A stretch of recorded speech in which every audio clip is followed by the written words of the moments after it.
நமக்கு நினைத்த காரியம்னு எது வேண்டுமானாலும் இருக்கலாம்.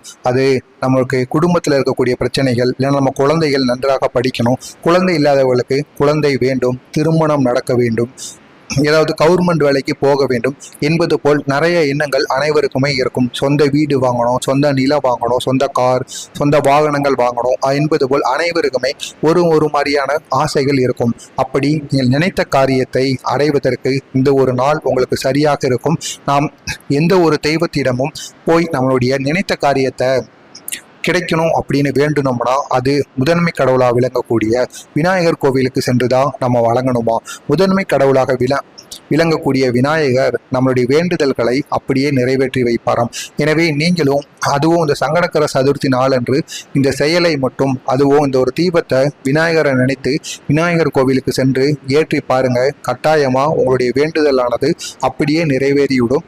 அடுத்த 11 நாள் அல்லது 21 நாட்களில் நீங்கள் வேண்டியது கட்டாயமாக உங்களுக்கு கிடைத்துவிடும். அவ்வளவு சக்தியானது இந்த ஒரு நாளில் இருக்கின்றது. எனவே நீங்களும் வருகின்ற ஜூலை 14 திங்கட்கிழமை அன்று விநாயகரை மனதார நினைத்து இந்த ஒரே ஒரு செயலை மட்டும், இந்த ஒரே ஒரு தீபத்தை மட்டும் விநாயகருக்கு உங்களுடைய முழு மனதுடன் ஏற்றிவிடுங்கள். இப்படி நீங்கள் ஏற்றுவதன் மூலம் அதிக அளவிற்கு உங்களுக்கு நன்மைகள் தேடி வரும். நீங்கள் நினைத்த காரியங்களும் உங்களுக்கு அப்படியே நிறைவேறி விடுமாம்.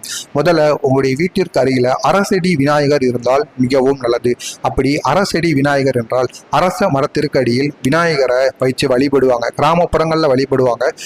நகரப்புறங்களில் இல்லை என்று கூறுபவர்கள் அருகில் இருக்கக்கூடிய விநாயகர் கோவிலுக்கு கூட சென்று கொள்ளலாம். அப்படி விநாயகர் கோவிலும் உங்களுடைய வீட்டிற்கு அருகில் இல்லை என்று கூறுபவர்கள் உங்களுடைய வீட்டிலேயே விளக்கை ஏற்றி வச்சு அதற்கு பிறகு விநாயகரோட உருவக படத்தை எடுத்து வைத்துக் கொள்ளுங்கள். எடுத்து வைத்துவிட்டு இந்த சக்தி வாய்ந்த விளக்கை மட்டும், இந்த தீபத்தை மட்டும் எப்படியாவது ஏற்றி விடுங்கள். கட்டாயம் உங்களுக்கு வெற்றி மேல் வெற்றி தான். அந்த விளக்கை நம்ம எப்படி ஏற்றணும்னா, முதல்ல மண் அகல் விளக்கை எடுத்துக்கிடணும். மண் அகல் விளக்கை எடுத்துக்கொண்டு இலுப்ப எண்ணெய்ன்னு கேட்டால் கடைகளில் கிடைக்கும். அப்படி அந்த இலுப்ப எண்ணெய்களை வச்சு நம்ம விநாயகருக்கு தீபம் ஏற்றினோம்னா, அதுவும் அந்த சங்கடகர நாளில் ஏற்றுறது மூலியமா நம்ம நினைத்த காரியங்கள் அப்படியே கிடைக்குமா.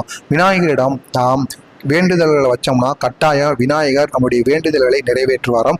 அதிலும் இந்த ஒரு நாளில் சங்கடகர சதுர்த்தி என்று இலுப்பை எண்ணெய் தீபத்தை நாம் விநாயகருக்கு ஏற்றி நம்முடைய வேண்டுதல்களை குறிப்பிட்டோம் என்றால் கட்டாயம் நமக்கு அந்த காரியமானது அப்படியே கை கொடுமாம். அந்த இலுப்பை எண்ணெயில சிறிதளவுக்கு கடுகு, அதனுடன் சிறிதளவுக்கு என்றால் 3 அல்லது 5 எண்ணிக்கையில் கடுகையும், அதனுடன் ஒரே ஒரு ரூபாய் நாணயத்தையும் அந்த மண் அகல விளக்கு அடியில் வைத்து அதன் மீது இலுப்பெண்ணெயை ஊற்றி சிறிதளவு 3 கடுகையும் இட்டு அதனுடன் வெள்ளை அல்லது மஞ்சள் திரியை வைத்து நீங்கள் விநாயகருக்கு அந்த இலுப்பை எண்ணெயில் நீங்கள் இந்த தீபத்தை ஏற்ற வேண்டும். இந்த ஒரு தீபத்தை கோவில்களிலோ அல்லது உங்களுடைய வீடுகளிலோ அரசடி விநாயகருக்கோ நீங்கள் ஏற்றி பாருங்கள். ஏற்றிவிட்டு விநாயகருக்குரிய மூல மந்திரத்தை நீங்கள் கூறுங்கள்.